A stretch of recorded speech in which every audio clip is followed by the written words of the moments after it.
Welcome back. Do remember, all our top stories can be found on our website, and that's channelstv.com, and on youtube.com/channelsweb. You can also log on to m.channelstv.com to view us live on your mobile device. Download the Channels TV app for Android, iOS, and Windows phones from their respective stores. Besides the news and updates, the Channels TV app has an eyewitness feature. We encourage you to use it to share those pictures, videos, or news of happenings around you. Just install the app, then tap and swipe to reveal the eyewitness menu and follow the instructions. As Teachers Savor World Teachers Day today all over the world, our education correspondent takes a look at the development of education against the backdrop of the October 1st anniversary.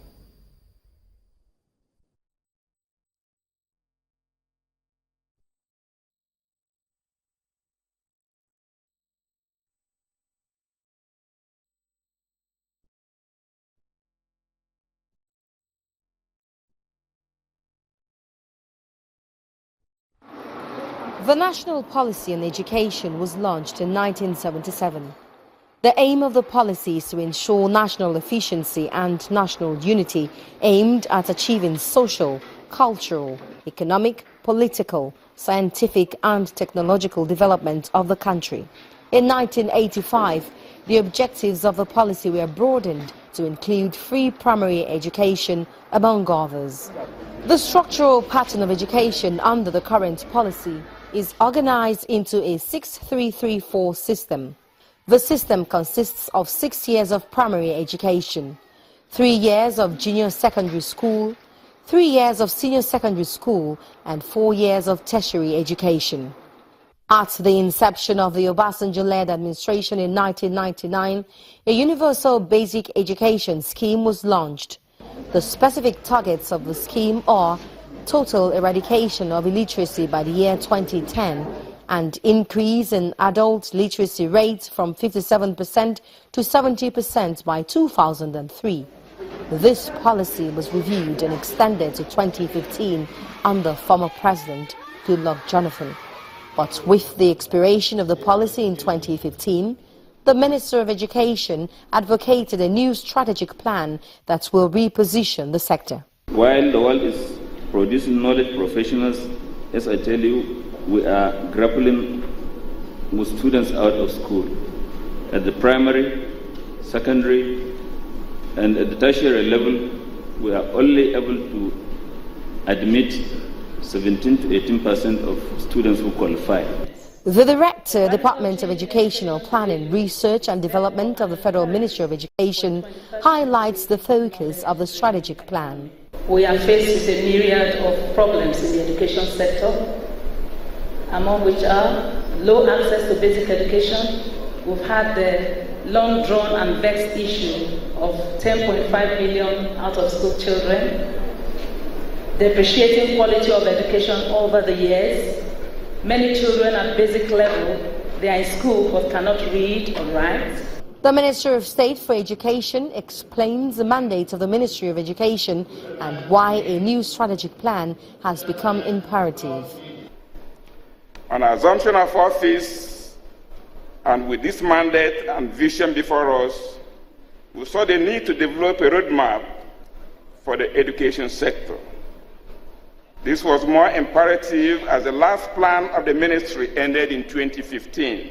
The new 2016 to 2019 strategic plan, which is being worked on by education experts, is expected to address issues of out-of-school children, teachers' education, adult literacy and special needs education, technical and vocational education, and training, among others. Away from the education sector, the Code of Conduct Tribunal has dismissed the application by the Senate President, Dr. Bukola Saraki, asking him to disqualify himself from hearing the case against him on the grounds of bias in a ruling delivered at the resumption of the case. The chairman of the tribunal, Mr. Danladi Umar, said the provisions of the Code of Conduct Tribunal have not conferred on any court the right to adjudicate over cases of abuse of public office and non-declaration of assets.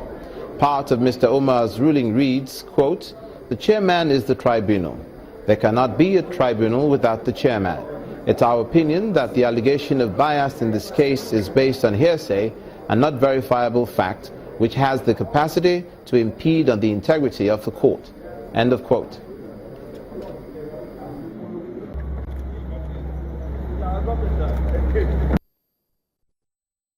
It's a decision of the tribunal, and we'll look at it and take a decision on the next step. But you know, we've already taken a date for continuation of hearing, and the Senate President is anxious to have these proceedings heard as quickly as possible, so that his good name, of which there is no doubt, can be confirmed. The court has said that it is not to just bring some conjectures to the court and say there is bias.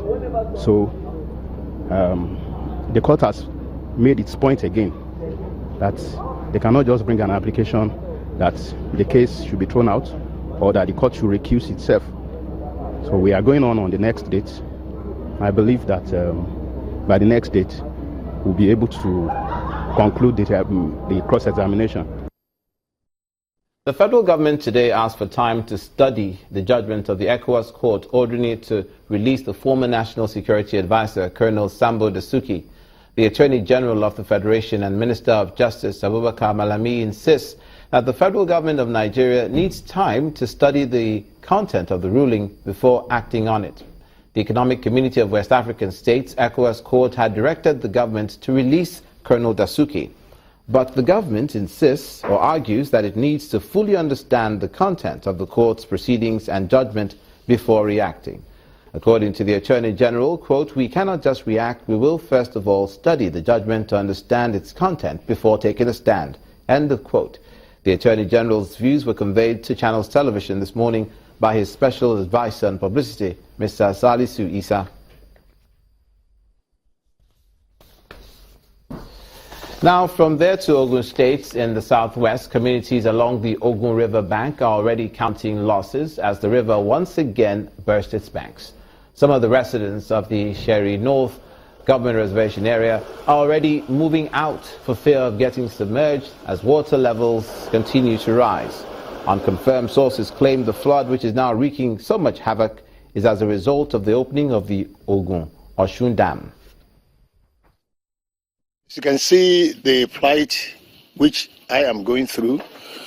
My family have been displaced.